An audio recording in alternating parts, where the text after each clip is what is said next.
Talaga? Oh, tapos?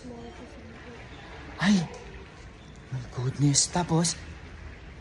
Ay, hindi ko akalain na may mga nangyayaring ganito dito. Hoy! Hala, kayo ha, babata nyo pa. Mga marites na kayo.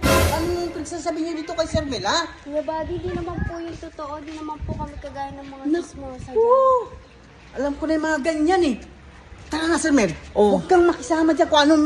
Naku, walang mangyayari sa'yo dyan, mga yan. Oh, Wala kang mapapala. oh. Pero Sir Mel, ha? Ito, atin-atin lang ito. Ay, namin sa kapitbahay natin. Oh. Naku, nahuli ng asawa niya. Naku, talaga. Yan yung Oo. mga gusto kong mga At hindi naririnig. lang yan. Oh. Doon sa kabila, ganun din. Naku. Naku, talaga, Kuya Buddy. Ganun ba talaga? Oo. Pero huwag ka lang maingay, atin-atin lang Ay, to. Kuya Buddy, syempre, atin-atin lang yan, di ba? Kaya parati mo akong pinagsasabihan ng mga ganyan, ha? Sige, sige, sige.